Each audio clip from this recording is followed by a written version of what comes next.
Assalamualaikum warahmatullahi wabarakatuh. Innal hamdalillah nahmaduhu wa nasta'inuhu wa nastaghfiruh wa na'udzu billahi min shururi anfusina wa sayyiati a'malina may yahdihillahu fala mudilla lahu wa may yudlil fala hadiyalah.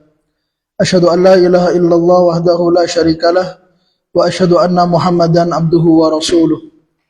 Ya ayyuhalladzina amanu taqullaha haqqa tuqatih wa la tamutunna illa wa antum muslimun.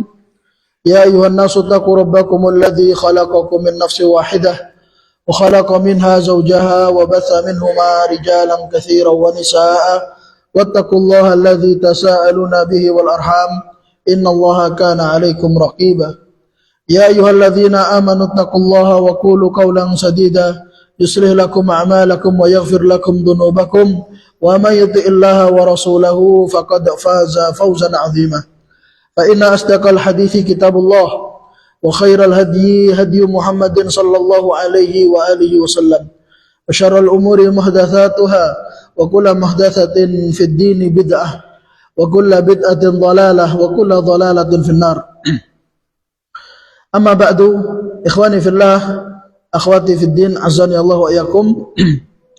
Malam hari ini kita akan melanjutkan kajian kita membaca kitab Al-Irsyad ila Sahihil I'tiqad karya Syekh Dr. Shalih bin Fauzan Al-Fauzan hafizahullah, dan ini adalah pertemuan kedua. Ya. Pertemuan kedua mengkaji kitab Al-Irsyad ila Sahihil I'tiqad. Baik, kita akan baca judulnya Al-Aqidatul Islamiyah, akidah Islam. Akidah Islam. Apa sih akidah dalam Islam itu? Ketika dalam Islam itu dikatakan akidah, sebenarnya itu apa? Ya. Ada akidah Islam dan ada akidah di luar Islam. Akidah itu ada akidah Islam dan ada akidah di luar Islam. Al-Aqidatul Islamiyah hiya allati ba'atsallahu biha rusulah wa anzala biha kutubah wa aujabaha ala jami'i khalqihil jin wal ins. Akidah Islam adalah akidah yang Allah mengutus para rasul dengannya, dan Allah menurunkan kitab-kitabnya berisi tentangnya, dan Allah mewajibkan seluruh makhluknya, jin dan manusia, untuk mewujudkannya. Jadi akidah Islam adalah akidah yang dibawa oleh para nabi dan rasul. Artinya apa? Bersumber dari wahyu. Akidah Islam adalah akidah yang bersumber dari wahyu. Oleh karena itu para ulama mengatakan bahwa akidah itu ada dua. Ada akidah nazilah, ada akidah nabitah. Akidah nazilah itu akidah yang turun. Ya. Turun dari atas. Inilah dia akidah Islam. Karena dia bersumber dari wahyu. Dan Allah disifati dengan al-ulu, di atas. Itu akidah yang sumbernya dari atas. Kemudian ada akidah nabitah. Itu akidah dari bawah. Dari bumi. Artinya itu akidah buatan manusia. Ya. Nah, akidah Islam adalah akidah yang munazzalah. Makanya di sini dikatakan akidah yang dibawa oleh para rasul. Allah mengutus para nabi dan rasul untuknya, yaitu untuk mengemban dakwah akidah Islam. Karena semua nabi dan rasul itu agamanya agama Islam, dengan makna umum. Yang mana Islam dengan makna umum adalah berserah diri kepada Allah dengan mentauhidkannya, tunduk kepada Allah dengan mentaatinya, dan menjauhi kesyirikan serta pelakunya. Ini Islam dengan makna umum. Adapun Islam dengan makna khusus adalah agama yang dibawa oleh Rasul sallallahu alaihi wasallam. Agama yang Allah turunkan kepada Nabi kita sallallahu alaihi wasallam. Wa anzala biha kutubah. Allah juga menurunkan kitab-kitab suci berisi tentang akidah Islam, menjelaskannya. Dan akidah Islam adalah akidah yang Allah wajibkan kepada seluruh makhluknya, jin dan manusia. Kemudian beliau bawakan dalil-dalilnya. Yang pertama, surat Adz-Dzariyat ayat 56 sampai 57. Di akhir-akhir surat Adz-Dzariyat. Apa kata Allah? "Wa ma khalaqtul jinna wal insa illa liya'budun, ma uridu minhum min rizq wa ma uridu an yut'imun." Tidaklah aku ciptakan jin dan manusia kecuali hanya agar mereka beribadah kepadaku saja. Dan aku tidak menginginkan dari mereka rizki, tidak pula aku ingin agar mereka memberi makan kepadaku, kata Allah. Ayat ini jelas bahwasanya tujuan diciptakan jin dan manusia adalah untuk beribadah hanya kepada Allah. Jadi akidah Islam adalah akidah yang dengannya kita diciptakan. Artinya tujuan kita diciptakan adalah untuk mewujudkan akidah Islam, menjaganya dan merawatnya, untuk terus kita berada di atasnya sampai Allah wafatkan. Kemudian dalil kedua surat Al-Isra ayat 23, wa qala ta'ala, Allah juga berfirman, wa qadha rabbuka alla ta'budu illa iyyah. Dan Rabbmu memerintahkan agar kalian hanya beribadah kepada Allah. Wa qadha, ya. Qadha di sini adalah qadha syar'i. Karena qadha ketetapan artinya. Kita sering mendengar qadha qadar. Qadha itu ada dua. Ada qadha kauni, ketetapan yang bersifat takdir, dan yang kedua qadha syar'i, ketetapan yang bersifat aturan syariat. Nah, qadha pada ayat ini adalah qadha syar'i. Kenapa? Karena realita di lapangan tidak semuanya menyembah Allah. Tidak sedikit yang kufur kepada Allah, tidak mau menghamba kepada Allah.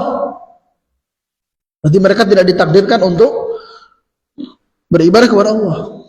Maka qadha di sini adalah qadha syar'i. Allah memerintahkan secara perintah syariat. Ya, Allah perintahkan secara perintah syariat. Ya. Yang mana perintah itu dijumpai di kitab-kitab suci yang Allah turunkan. Nah.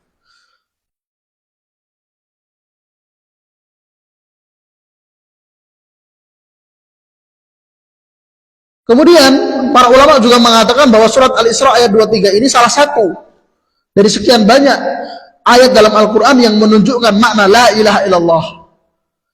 La ilaha illallah maknanya tidak ada yang berhak disembah kecuali hanya Allah. Itu maknanya. Adapun diartikan sebagai tidak ada Tuhan selain Allah, itu pengertian atau makna yang tidak akurat. Makna yang akurat adalah tidak ada yang berhak disembah kecuali hanya Allah. Dan itulah makna yang didukung oleh banyak dalil, diantaranya ayat ke-23 dari surat Al-Isra. Wa qadha rabbuka alla ta'budu, itu la ilaha, makna la ilaha, alla ta'budu illa iyyah, itu makna illallah. Gitu. Dan juga salah kalau mengartikan la ilaha illallah sebagai tidak ada pencipta, tidak ada pengatur alam semesta, tidak ada penguasa alam raya kecuali hanya Allah. Itu bukan makna la ilaha illallah. Memang betul pencipta hanya Allah, penguasa alam semesta hanya Allah, pengaturnya hanya Allah. Tapi bukan itu makna la ilaha illallah. Makna la ilaha illallah adalah tidak ada yang berhak disembah kecuali hanya Allah. Dalilnya ayat ini.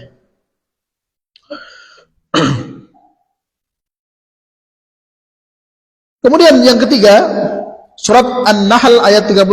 Wa qala ta'ala, Allah berfirman, "Wa laqad ba'atsna fi kulli ummatin rasula an ibudullah wa ijtanibut taghut." Dan sungguh kami Allah telah mengutus pada setiap umat. Umat di sini bermakna ta'ifah minan nas. Ya. Kami utus Rasul, tujuannya apa? Menyeru kepada mereka an ibudullah, agar mereka, yaitu umatnya, beribadah hanya kepada Allah. Wajtanibut taghut, dan agar menjauhi taghut. Taghut ya, sudah kita pelajari di kitab sebelum ini ya. Kitab apa? Minhaj Firqah Najiyah wa Ta'ifah Al-Mansurah, karya Syekh Muhammad Jamil Zainu rahimahullah. Itu segala yang disembah selain Allah. dan ditaati secara berlebihan, diikuti secara berlebihan, secara hulu. Nah, dan Imam Malik bin Anas ketika menafsirkan ayat ini, beliau mengatakan at-taghut adalah kullu ma'ubida min dunillah. Imam Malik bin Anas rahimahullah, salah satu gurunya Imam Syafi'i. Imam Malik dikenal sebagai Imam Daril Hijrah, pembesar ahli hadis dari kota Madinah di zamannya. Di zamannya, ya, jika di kota Madinah ada Imam Malik, maka di Mekah ada Imam Sufyan bin Uyainah. Dan Imam Syafi'i datang ke kota Madinah untuk belajar kepada Imam Malik, dan datang ke kota Mekah untuk belajar kepada Sufyan bin Uyainah rahimahullah. Imam Malik ketika menjelaskan ayat ini, at-taghut adalah semua yang disembah selain Allah. Ya. Dan penafsiran beliau terhadap ayat ini memang tepat, ya, dan akurat. Kenapa? Karena ketika Allah mengatakan wajtanibut taghut, sebelumnya Allah katakan apa? Anibudullah. Agar kalian semua menyembah Allah dan menjauhi taghut. Berarti taghut ini yang disembah selain Allah, kalau begitu. Itu namanya menafsirkan ayat melihat dari konteks kalam. Sebelum Allah mengatakan wajtanibut taghut, Allah katakan apa dulu? Anibudullah. Oh, kalau begitu taghut semua yang disembah selain Allah. Nah, ini 3 dalil, ya. Dalil pertama untuk pernyataan apa? Mendukung pernyataan penulis apa? Bahwa Allah mewajibkan kepada jin dan manusia untuk mewujudkan akidah Islam. Berarti dalilnya surat Az-Zariyat ayat 56. Kemudian apa lagi kata penulis? Allah menurunkan kitab-kitabnya berisi tentang akidah Islamiyah yang wajib ditunaikan. Dalilnya surat Al-Isra ayat 23. Kemudian Allah mengutus Rasul juga mengemban akidah Islamiyah yang wajib mereka dakwahkan. Dalilnya mana? Surat Nahl ayat 36. Begitu. Dan ini baru sebagian dalil, masih banyak lagi dalil. Nah, dari surat An-Nahl ayat 36, kesimpulannya kata Syekh, faqulur rusul ja'u bid-da'wah ila hadhil aqidah. Maka semua rasul yang Allah utus semuanya datang dengan misi mendakwahkan tauhid, mendakwahkan akidah yang lurus, akidah tauhid. Wa kullul kutub al-ilahiyah, dan semua kitab-kitab yang Allah turunkan, kutub ilahiyah. Karena kutub itu ada kutub ilahiyah, kitab-kitab yang Allah turunkan, dan ada kutub insaniyah, kitab-kitab buatan manusia. Ya, kitab suci agama buatan manusia. Apakah itu kitab sucinya agama Hindu atau agama Buddha atau yang lainnya, itu bukan kutub ilahiyah. Kitab-kitab yang Allah turunkan nazalat li bayaniha wa bayani ma yubtiluha wa yunaqiduha aw yanqusuha. Kitab-kitab yang Allah turunkan semuanya menjelaskan tentang akidah Islam, akidah yang benar, akidah tauhid. Bahkan kitab-kitab yang Allah turunkan tidak hanya sekedar menjelaskan hakikat akidah yang benar, akidah tauhid, namun juga menjelaskan segala hal yang bisa membatalkan, meruntuhkan, atau minimalnya mengurangi kesempurnaan akidah. Jadi yang membahayakan akidah itu ada 2. Ya. Kok cuma 2? Ya banyak, cuman kalau diklasifikasi itu mengerucut pada 2. Ada yang masuk klasifikasi pertama, ada yang masuk klasifikasi kedua. Klasifikasi pertama adalah yang membatalkan. Sesuatu yang membahayakan akidah Islam sampai membatalkannya, menjadikan akidah itu batal. Yang kedua tidak sampai membatalkan, namun mengurangi kesempurnaannya, menjadikan tauhidnya lemah, imannya rendah, keimanannya tipis. Kitab-kitab suci yang Allah turunkan, baik itu Al-Quran maupun sebelum Al-Quran, menjelaskan itu semuanya. Jadi tidak hanya menjelaskan akidah yang benar itu seperti apa, namun juga menjelaskan hal-hal yang membahayakan akidah yang benar ini. Supaya apa? Supaya akidah yang benar ini kita wujudkan, kita jaga, kita rawat, agar jangan sampai digerogoti oleh hal-hal yang kusuha, atau bahkan sampai dibatalkan dan ditumbangkan oleh hal-hal yang yubtiluha wa yunaqiduha. Kemudian wa kullul mukallafin minal khalq umiru biha, dan semua makhluk yang mukallaf. Mukallaf di sini maksudnya berakal sehat. Berakal sehat, sudah balik, mereka semuanya diperintah untuk ini. Mana dalilnya? Al-Isra ayat 23. Wa qadara rabbuka alla ta'budu illa iyyah.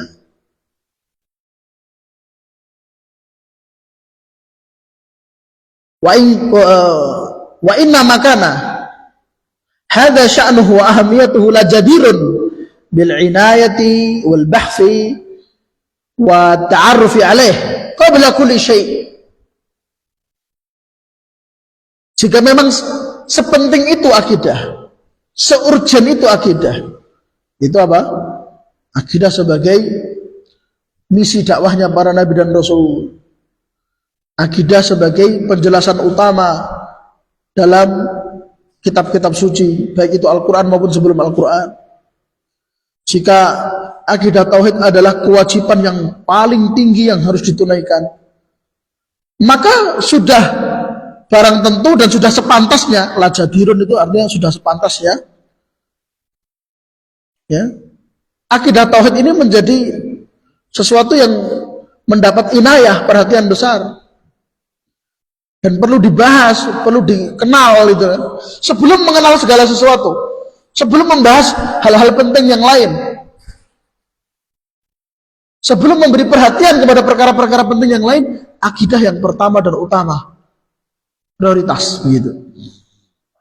Kenapa? Karena akidah tauhid adalah tujuan kita diciptakan. Akidah tauhid adalah tujuan Allah mengutus nabi dan rasul. Akidah tauhid adalah tujuan Allah menurunkan kitab suci.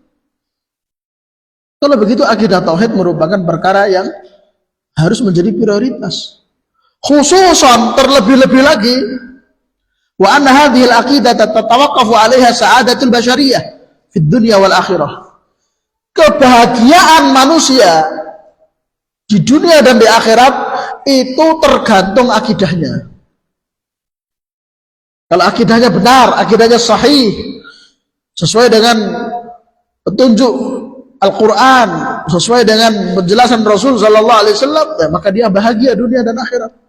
Namun kalau akidahnya menyimpang, menyelisih Al-Quran dan Sunnah, bukan akidah yang sesuai dengan wahyu, maka dia tidak berhak mendapatkan kebahagiaan tersebut.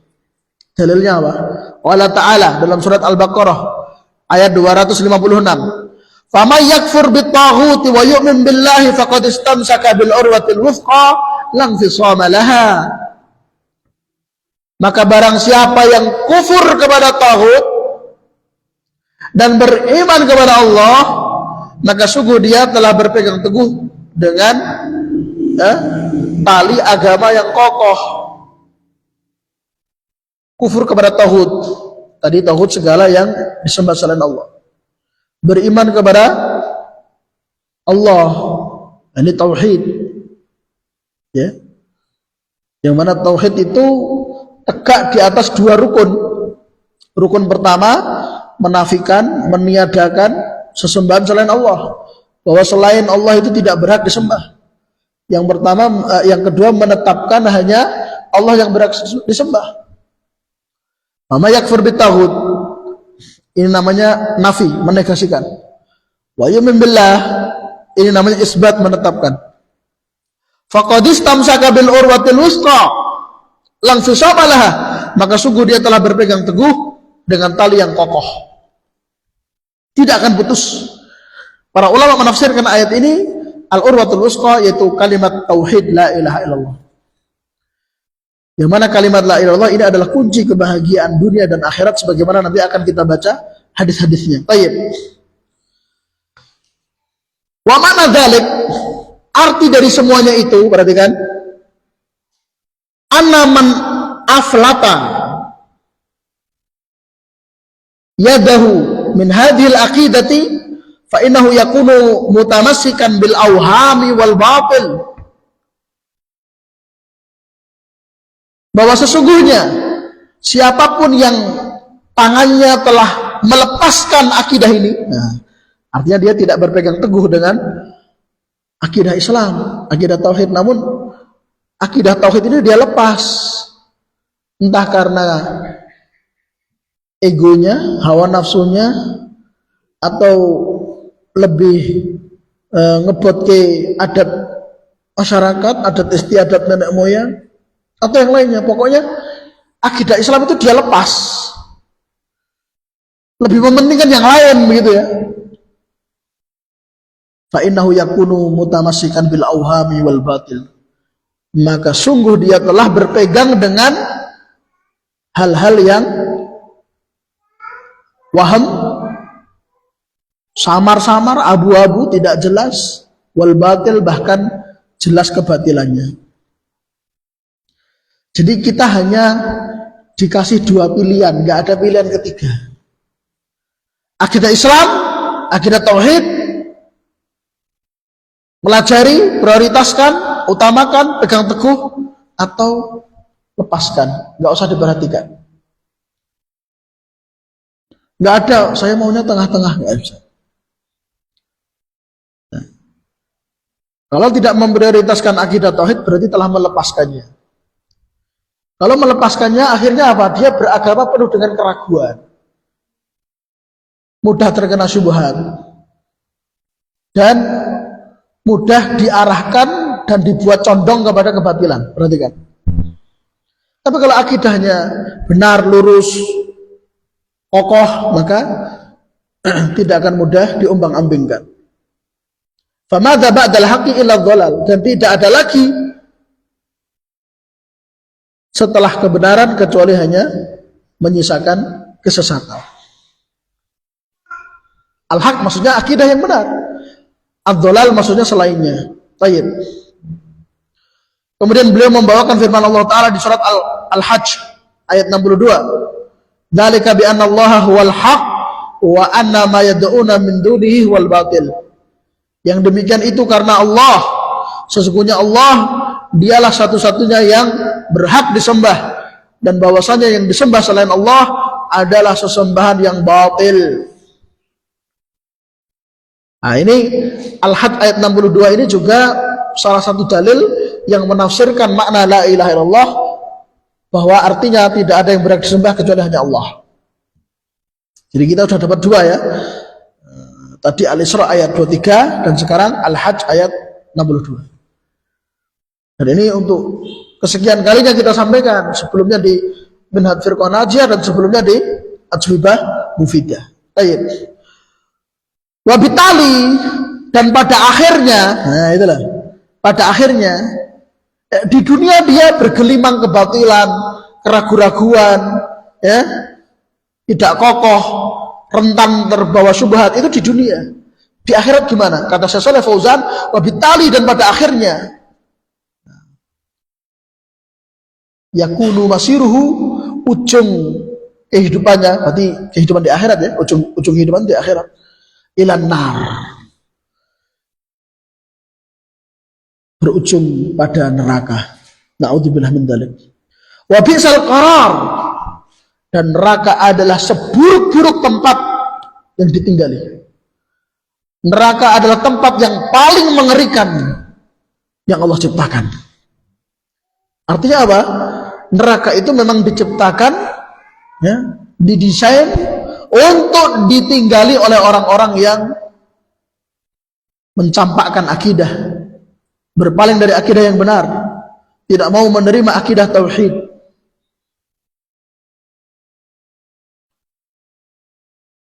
Tayyib, sekarang akidah itu maknanya apa sih? Akidah, artinya akidah itu apa? Kita sering mendengar akidah itu apa? Kalau tadi akidah Islam itu artinya akidah yang dibawa oleh para nabi dan rasul, yang diterangkan di kitab-kitab suci yang Allah turunkan. Nah, sekarang akidah itu ya dengan makna umum sekarang. Makna umum itu ya akidah Islam dan di luar Islam. Atau dengan kata lain makna secara bahasa, begitu ya. Bukan secara syariat. Kalau secara syariat tadi, akidah adalah ma yusaddiquhul abdu wa yadinu bih. Akidah adalah segala hal yang dibenarkan dan diyakini oleh seorang hamba serta dia melakukan ketundukan di atasnya.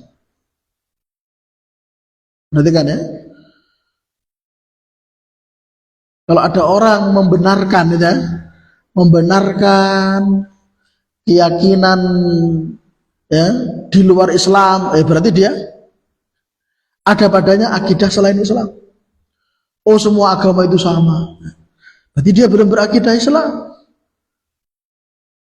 Karena kalau berakidah Islam dia hanya membenarkan apa yang dibawa oleh Rasul dan apa yang ada di dalam kitab yang Allah turunkan. Nah, dan yang menarik di sini, memang betul akidah itu dasarnya adalah hati.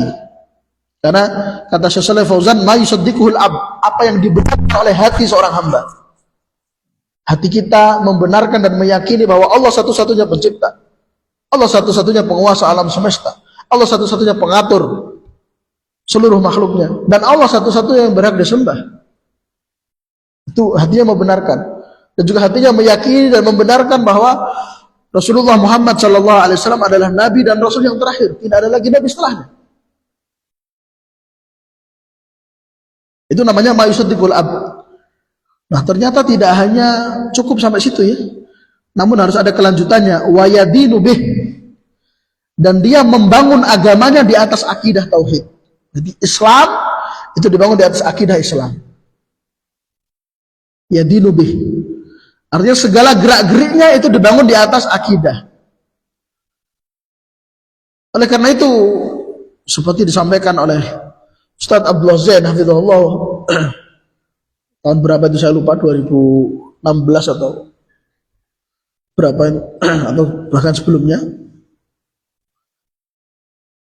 ketika beliau di Jogja menyampaikan kajian dengan materi hati sebening kaca, bahwa orang yang bertauhid itu dia melaksanakan sholat tahajud tidak hanya sekedar tahajud ini sunnah, ini kebiasaan orang-orang soleh, namun dia sholat tahajud karena dia meyakini Allah sepertiga malam yang terakhir turun ke langit dunia,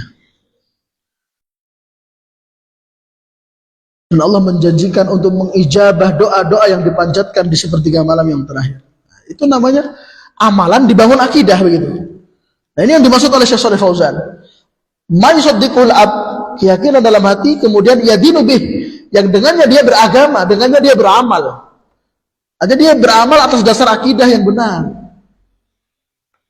Baik.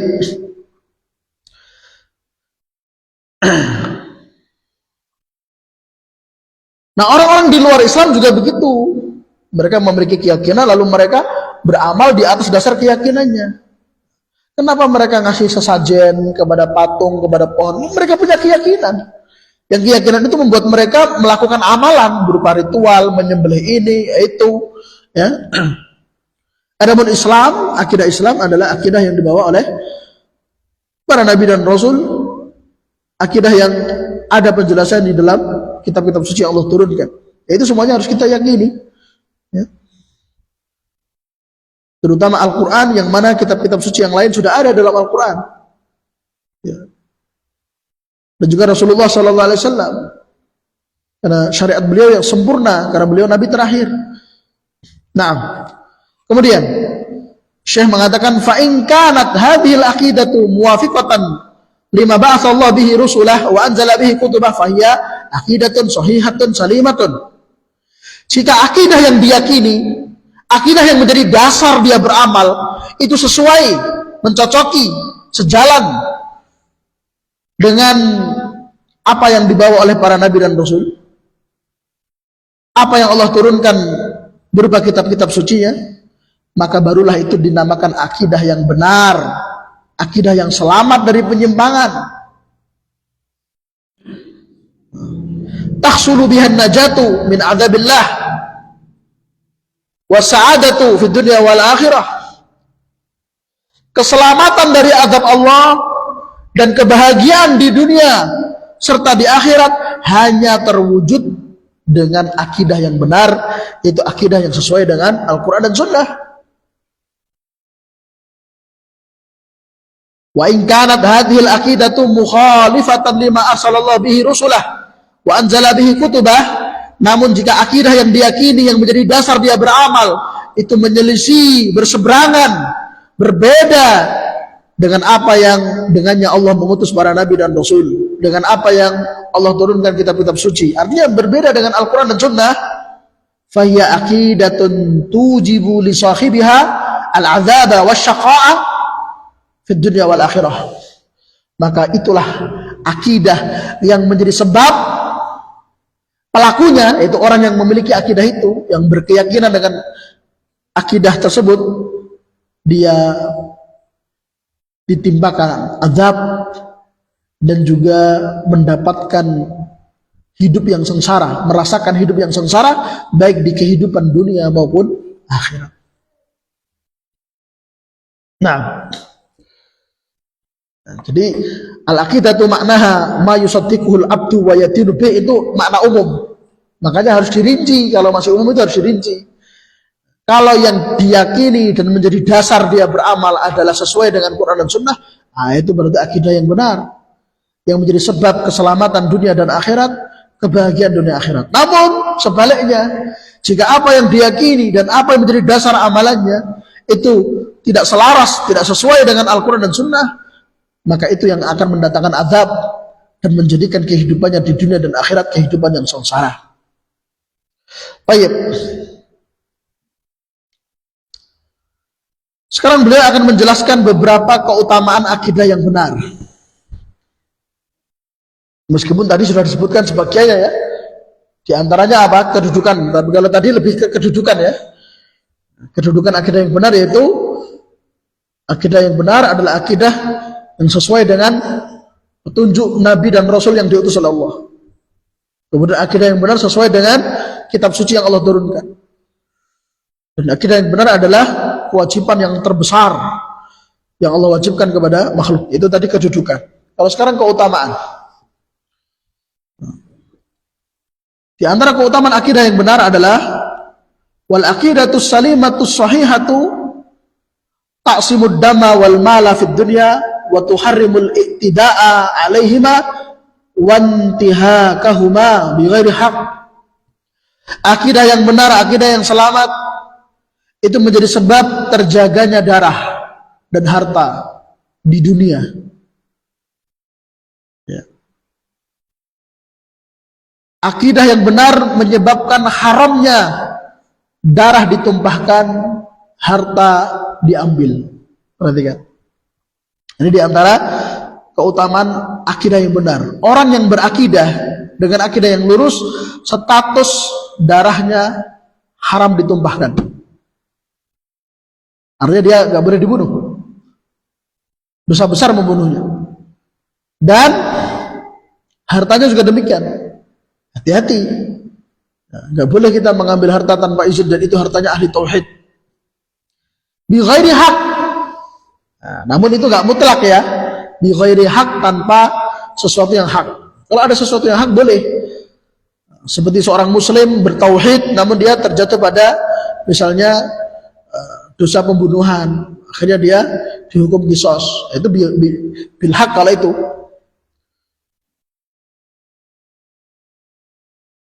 Itu pun prosesnya panjang ya. Di pengadilan, di mahkamah itu ada proses panjang. Itu dibahas di fikih tentang peradilan Islam. Kenapa kok panjang? Karena hukum asalnya seorang muslim itu nggak boleh. Makanya dulu kita bacakan di kitab Ajwibah Mufidah bahwa apa? Hilangnya nyawa seorang muslim, seorang bertauhid itu lebih berat dibandingkan hancurnya bumi ini. Artinya hancurnya bumi ini itu lebih ringan di sisi Allah daripada hilangnya nyawa seorang muslim. Jadi hati-hati. Nggak seperti sekarang gampang sekali menghilangkan nyawa, padahal yang dihilangkan nyawanya dia seorang muslim. Nah, dalilnya apa? Kama qala Nabi sallallahu alaihi wasallam, sebagaimana hadis di mana Nabi sallallahu alaihi wasallam mengatakan, ini ada dalam Sahih Bukhari, Sahih Muslim, dari Abu Hurairah radhiyallahu an, umirtu an uqatilan nas hatta yaqulu la ilaha illallah fa idza qaluha asamu minni dima'ahum wa amwalahum illa bihaqqiha.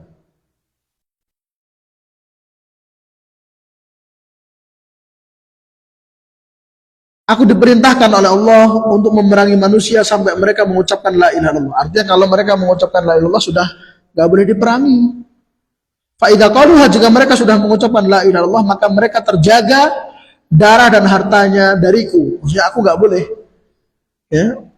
membunuhnya dan mengambil hartanya sebagai harta rampasan perang. Illa bihaqqiha. Illa bihaqqiha ini dalil untuk yang tadi bi ghairil haqq. Wa qala sallallahu alaihi wasallam, dan dalam hadis yang lain diriwayatkan oleh Imam Muslim, dalam Sahih Muslim, Nabi mengatakan, man qala la ilaha illallah wa kafara bima yu'bad min dunillah haruma maluhu wa damuhu wa hisabuhu 'ala Allah. Barang siapa yang mengucapkan la ilaha illallah, masih koma belum titik, masih ada kelanjutannya. Mengucapkan la ilaha illallah belum cukup, masih ada kelanjutannya. Apa itu? Dan dia mengingkari atau kufur kepada yang disembah selain Allah. Ini yang perlu digarisbawahi. Dia berlepas diri dari yang disembah selain Allah. Maka harta dan darahnya statusnya haram. Wa hisabuhu 'ala Allah, dan perhitungannya hanya di sisi Allah. Artinya apa? Mungkin dia menampakkan Islam secara zahir saja, menyembunyikan kekufuran, tapi dia menyembunyikan kekufuran. Itu urusan Allah. Allah nanti yang akan menampakkan isi hatinya di akhirat. Nah, dan perlu diperhatikan berkaitan dengan status darahnya itu haram, ditumpahkan. Berarti kalau dia tidak mengucapkan la ilaha illallah atau tidak berlepas diri dari sesembahan selain Allah, berarti statusnya halal. Jawabannya na'am, statusnya halal, namun di medan pertempuran. Itu yang perlu diberi catatan penting, agar jangan sampai ketemu tetangganya yang non muslim mau belanja sayur dibelah di jalan. Ini diperintahkan oleh Nabi, ini keliru akhirnya mencoreng nama baik Islam, padahal Islam tidak memerintahkan seperti itu. Itu ranahnya di medan pertempuran, dan orang kafir yang berstatus harbi. Sudah kita jelaskan dulu ketika membaca kitab Ajwibah Mufidah. Ada orang itu yang tidak boleh ditumpahkan darahnya karena iman, dan ada orang yang tidak boleh ditumpahkan darahnya karena aman. Mirip-mirip iman dan aman. Iman artinya karena keimanan yang ada padanya, itu orang muslim.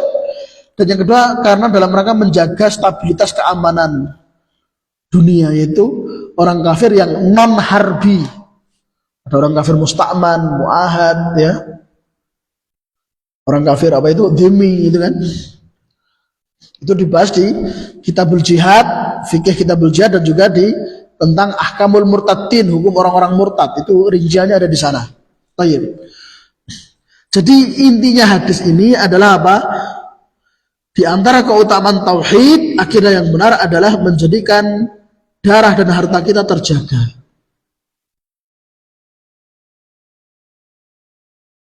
Artinya siapa yang berani mengusiknya, dosa besar. Baik. Kemudian keutamaan yang kedua, wahya aidan tunji min adzabillah yaumal qiyamah. Akidah yang benar menyelamatkan dari ancaman azab Allah kelak di hari kiamat. Ini di antara keutamaan akidah yang benar. Dalilnya apa? Faqad rawa Muslimun. Imam Muslim dalam Sahih Muslim meriwayatkan an Jabirin, dari sahabat Jabir bin Abdullah radhiyallahu anhu, ya, anna Rasulullah sallallahu alaihi wasallam qala, bahwa Rasulullah sallallahu alaihi wasallam bersabda, man laqiyallaha la yusyriku bi syai'an dakhala al-jannah wa man laqiyahu yusyriku bi syai'an dakhala an-nar. Barang siapa yang berjumpa dengan Allah, yakni di akhirat, dia meninggal dalam keadaan dalam keadaan apa? Tidak membawa dosa syirik. Jadi sehingga ketika dia menghadap Allah di akhirat, itu dalam keadaan la yusyriku bi syai'an. La yusyriku bi syai'an ini apa? Jumlah fi'liyah, ya. Jumlah fi'liyah. Dan dia terletak setelah isim ma'rifat, berarti dia berstatus sebagai hal, dalam keadaan, itu terjemahannya. Ketika dia menghadap Allah dalam keadaan dia nggak membawa dosa syirik, dakhalal jannah, maka dia akan masuk surga. Waman laqiyahu, dan barang siapa yang berjumpa dengan Allah di akhirat kelak, yusyriku bih, dengan membawa dosa syirik, dakhalan nar, maka dia akan masuk neraka. Artinya apa? Akidah tauhid, akidah Islam, yaitu bersihnya dari kesyirikan, itu yang menjadi sebab seseorang selamat dari ancaman azab di akhirat. Wa fi sahihain, dalil yang kedua, ada dalam Sahih Bukhari, Sahih Muslim, min hadithi Idban bin Malik, dari sahabat Idban bin Malik radhiyallahu an, bahwa Rasulullah sallallahu alaihi wasallam mengatakan, fa innallaha harrama 'alan nari man qala la ilaha illallah yabtaghi bidzalika wajhallah. Sesungguhnya Allah mengharamkan neraka. Artinya melarang keras. Allah melarang keras neraka, mengharamkan neraka, tidak membolehkan neraka untuk menyentuh, membakar, mengadab man qala, siapapun yang mengucapkan la ilaha illallah. Apakah sudah titik? Jawabannya belum, masih koma. Dia mengucapkannya yabtaghi bidzalika wajhallah, dalam keadaan hanya mengharap wajah Allah. Ada penjelasan bagus oleh Syekh Saleh bin Abdul Aziz Al-Syekh dalam kitabnya At-Tamhid, dan juga oleh Syekh Muhammad bin Shalih Al-Utsaimin dalam kitabnya Qaulul Mufid ala Kitab Tauhid, terhadap hadis ini, tentang ciri-ciri orang yang mengucapkan la ilaha illallah mengharap wajah Allah. Ciri-cirinya adalah dia mempelajari makna la ilaha illallah, artinya belajar tauhid, belajar akidah. Nggak cukup mengucapkan la ilaha illallah sudah cul-culan, ya, tinggal menunggu kematian dan nanti surga sudah menunggu, nggak gitu. Dia belajar la ilaha illallah itu maknanya apa, konsekuensinya apa, rukun dan syaratnya gimana, apa saja hal-hal yang bisa membatalkannya sehingga harus dijauhi, apa saja hal-hal yang bisa mengurangi kesempurnaannya sehingga harus dihindari. Itu ciri-ciri orang yang mengucapkan la ilaha illallah mengharap wajah Allah. Tapi kalau orang itu nggak mau belajar tauhid, ya, bahkan hobi mendengar kata syirik, ya, ini dia dikhawatirkan termasuk orang yang ketika mengucapkan la ilaha illallah tidak mengharapkan wajah Allah. Nah, tapi intinya di sini, ya, Allah telah mengharamkan. Allah mengharamkan artinya Allah telah menetapkan haram bagi neraka untuk mengadab siapapun yang mengucapkan la ilaha illallah dengan mengharap wajah Allah. Perlu dicatat bahwa kepastian ahli tauhid yang tidak berbuat syirik itu masuk surga dan terbebas dari adab neraka, itu ada dua bentuknya.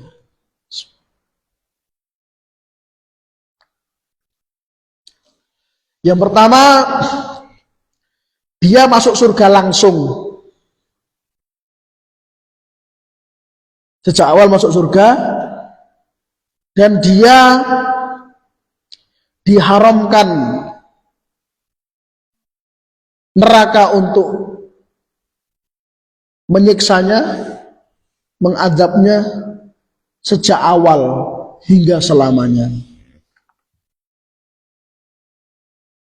Ini bagi mereka-mereka yang tauhidnya sempurna, tidak hanya meninggalkan syirik, namun juga meninggalkan dosa selain syirik. Yang kedua,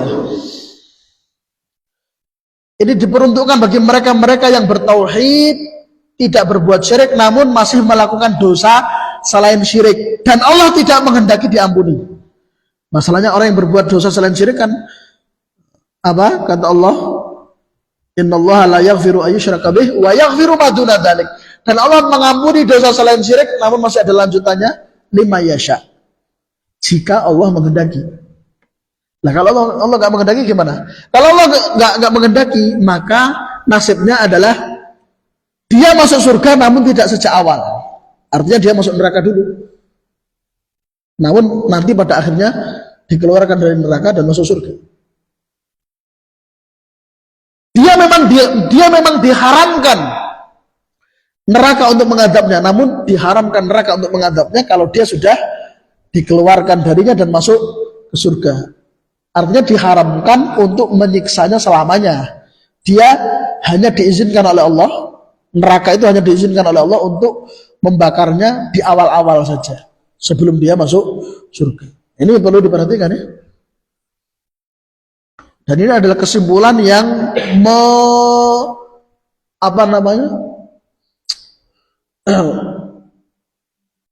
setelah mengumpulkan semua dalil-dalilnya ya. Ini kesimpulan disebutkan oleh para ulama seperti Ibnu Hajar Al-Asqalani dalam Fathul Bari, Syarah Sahih Bukhari, kemudian juga oleh Syekh Saleh bin Abdul Aziz Al-Syekh dalam kitabnya At-Tamhid, Syarah Kitab Tauhid dan selainnya. Nah, kita lanjutkan. Sekarang keutamaan akidah yang benar yang ketiga. Wa fi sahihain, dan di dalam Sahih Bukhari serta Sahih Muslim. Sudah ya? Afwan. Yang ketiga, wal aqidatu shahihatu as-salimatu yukaffirullahu biha al-khotoya. Ini keutamaan yang ketiga. Akidah yang benar, akidah yang selamat dari penyimpangan kesyirikan, itu menjadi sebab yang dengannya Allah menggugurkan dosa-dosa dan mengampuni kesalahan. Jadi penggugur dosa paling utama adalah tauhid. Penghapus dosa dan kesalahan yang paling banyak menghapusnya. Kalau yang lainnya, penghapus yang lainnya itu sidik-sidik. Tapi kalau akidah tauhid itu menghapusnya banyak. Dalilnya apa? Di antaranya faqad rawat Tirmidzi wa hasanahu. Diriwayatkan oleh Imam Tirmidzi dan beliau menilai riwayat ini hasan. An Anasin, dari sahabat Anas bin Malik radhiyallahu anhu, beliau mengatakan, sami'tu Rasulullah sallallahu alaihi wasallam yaqul. Aku mendengar Rasulullah sallallahu alaihi wasallam mengatakan, Allah Ta'ala berfirman. Berarti ini hadis qudsi ya. Allah berfirman, berarti hadis qudsi. Ya ibna Adam, wahai manusia, wahai anak Adam, maksudnya wahai manusia, innaka, sesungguhnya engkau, lau sekiranya, innaka lau ataitani bi qurabil ardi khotoya, menghadap kepadaku, yakni di akhirat, dengan membawa dosa banyaknya sepenuh bumi.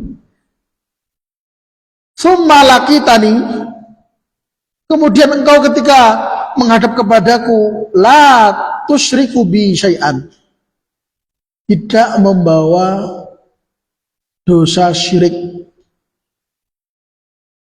La ataituka, maka sungguh aku akan datangkan untukmu bikurabiha maghfiratan, ampunanku sebesar sepenuh bumi juga, sepenuh bumi pula. Artinya cara wong Jawa kosong-kosong. Sudah adanya dosa dianggap nggak ada. Masya Allah.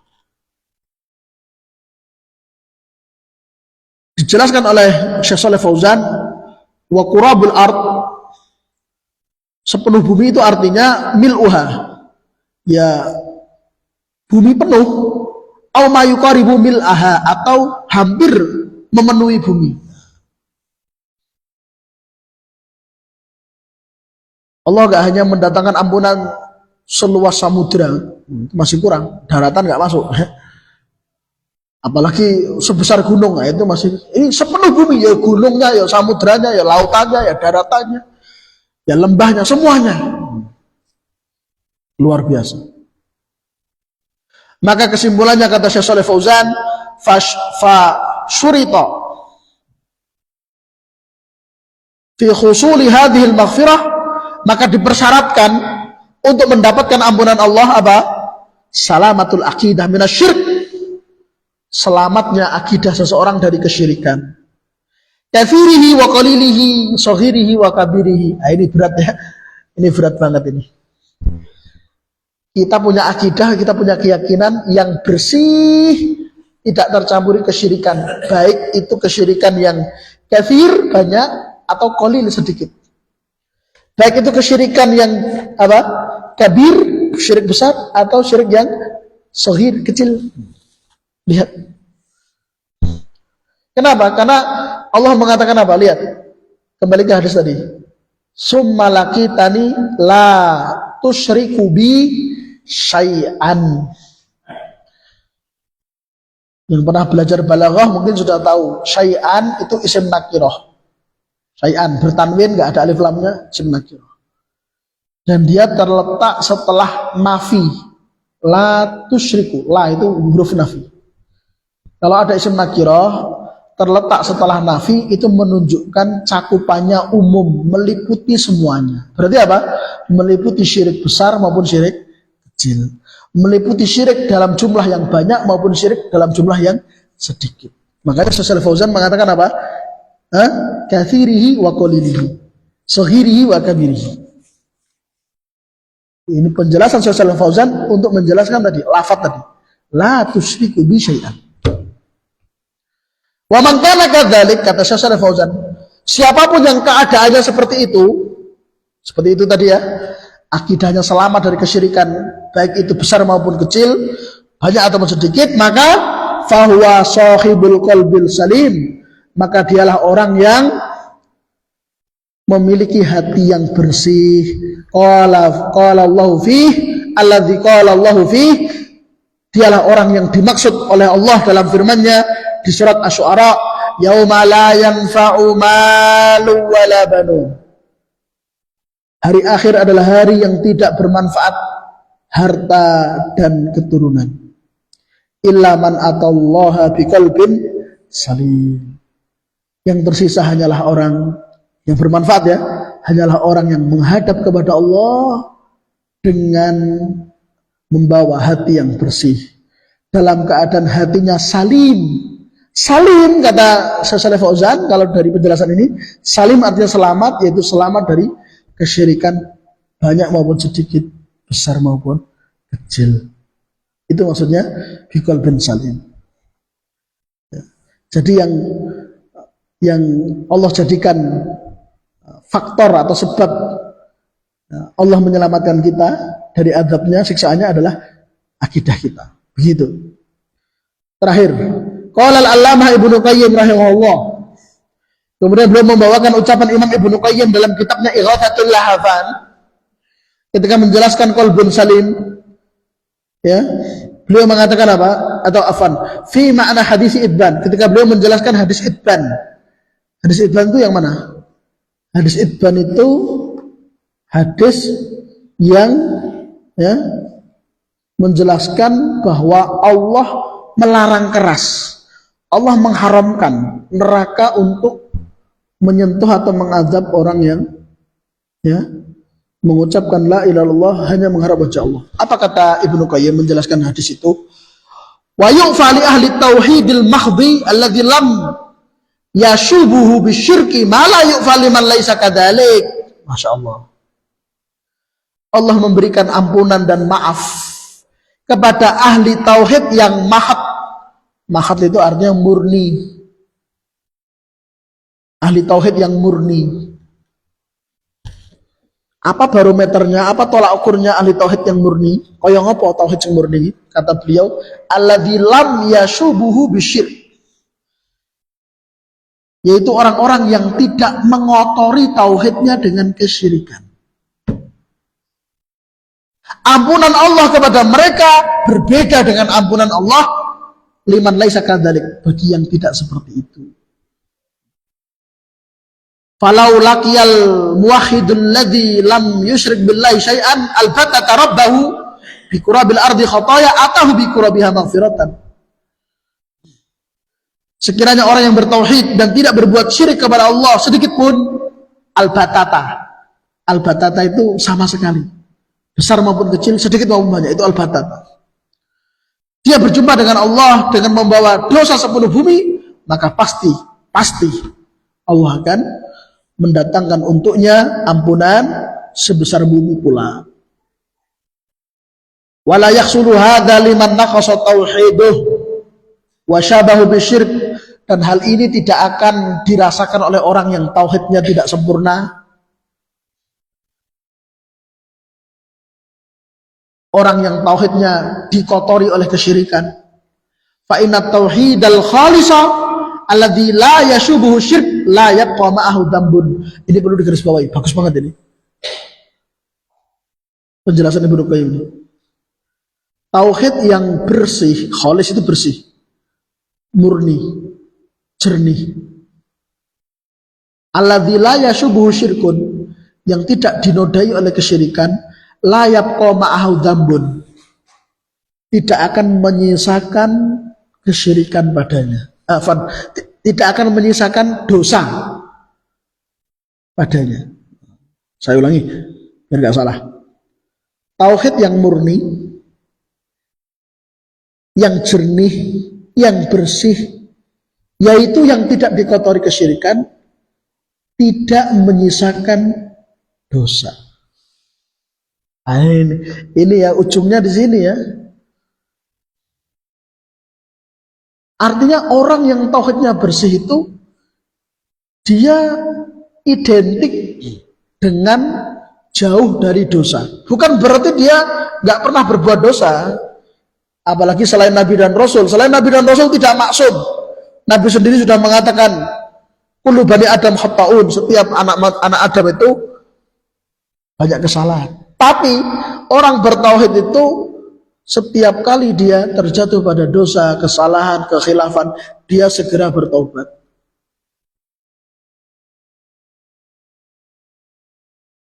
Bahkan dijelaskan oleh Imam Ibnu Qayyim dalam kitabnya Al-Fawaid. Ini kita bacakan di akhir Juli kemarin, di mana Kalikotes kajian Ahad pagi Tambong. Bahkan ahli tauhid itu ketika dia terjatuh pada kesalahan dan dosa lalu dia bertobat, keadaannya jauh lebih baik daripada sebelum dia terjatuh pada dosa.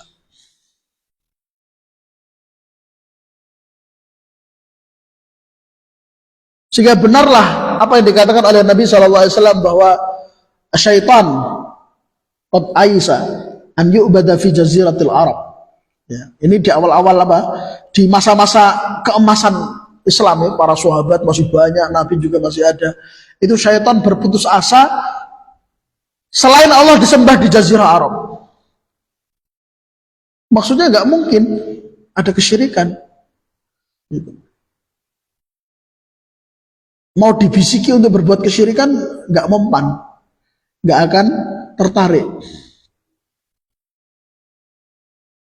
Makanya Syekh Abdurrahman bin Hasan Al-Syekh dalam kitabnya Fathul Majid syarah kitab Tauhid mengatakan bahwa di masa para sahabat, di masa para tabi'in itu syaitan sampai sampai nggak terbetik atau nggak terpikirkan keinginan untuk membisiki mereka ya agar cara Jawa ini ngijing atau membangun kuburannya Nabi SAW atau sering mendatangi kuburan beliau setiap hari, karena nanti nggak ngefek gitu. nggak pengaruh. Saking sempurnanya tauhid mereka. Jadi mereka nggak terbetik ingin bisikin itu. Beda dengan sekarang. Kalau sekarang semangat untuk membisiki, kenapa? Karena jauh dari tauhid. Ada orang meninggal dibisiki, suruh bikin ini, suruh ngasih plakat gitu kan. Dia rame. Semangat untuk membisikin karena kondisinya jauh dari tauhid. Tapi kalau orang itu tauhidnya kuat, syaitan nggak mau membisiki mereka. Kenapa? Karena ketika dibisiki nggak tertarik. Seandainya dibisiki terus berhasil, mereka segera bertobat dan kondisinya jauh lebih baik daripada sebelum terjatuh pada kesalahan. Akhirnya syaitan merasa sia-sia, capek-capek itu kan. Ternyata tambah lebih baik. Itulah yang dimaksud oleh ucapan Ibnu Qayyim di sini, bahwa orang itu kalau tauhidnya bersih, nggak ada kesyirikan, itu idealnya ya, secara matematika itu tidak menyisakan dosa. Bukan berarti dia nggak pernah berbuat dosa. Gitu. Dia nggak tertarik pada dosa. Kalaupun dia khilaf terjatuh pada dosa, dia segera memperbaiki dan kondisinya menjadi jauh lebih baik daripada sebelum terjatuh pada dosa. Li'annahu yatadamman min mahabbatillahi wa ijlalihi wa ta'dhimihi wa khawfihi wa rajaihi wahdahu ma yujibu husnad dzunub. Karena tauhidnya itu mengandung kecintaan kepada Allah, pengagungan kepada Allah, memuliakan Allah, mengkultuskan Allah, takut hanya kepada Allah, berharap hanya kepada Allah, yang mana semuanya itu menjadi penghapus dosa. Kalau bahasanya Ibnu Qayyim, ghuslan dzunub, sebagai pencuci dosa. Jadi dosanya jadi bersih, nggak ada tersisa. Walau kanat qurabal ard, meskipun dosanya itu bertumpuk-tumpuk sebesar bumi, sepenuh bumi. Lalu ada ucapan beliau yang bagus banget, bisa antum garis bawahi.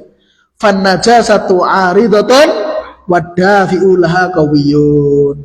Perhatikan. Najis itu bersifat baru, sesuatu yang datang dari luar.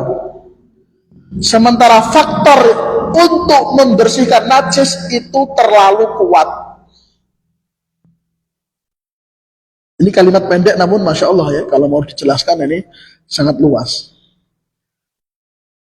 Jadi najis itu kan baru, ini air ya, atau ini suatu tempat awalnya suci, bisa untuk sholat. Berarti kan nggak ada najis, lalu najis datang. Lalu kita sudah punya yang bisa membersihkan najis. Ya sudah, najisnya hilang, kembali lagi suci. Itulah hakikatnya orang yang bertauhid. Orang bertauhid itu sama dengan apa? Orang yang memiliki alat pembersih yang kuat, lalu datang najis yang dengan mudah dibersihkan. Itu maksud kurang lebihnya dari ucapan Ibnu Qayyim, fan najasatu aridatun wa dafi'u laha qawi, intaha, selesai. Ini belum selesai ya bab ini ya, insyaallah kita lanjutkan di pertemuan yang akan datang ya, tentang keutamaan akidah Islam.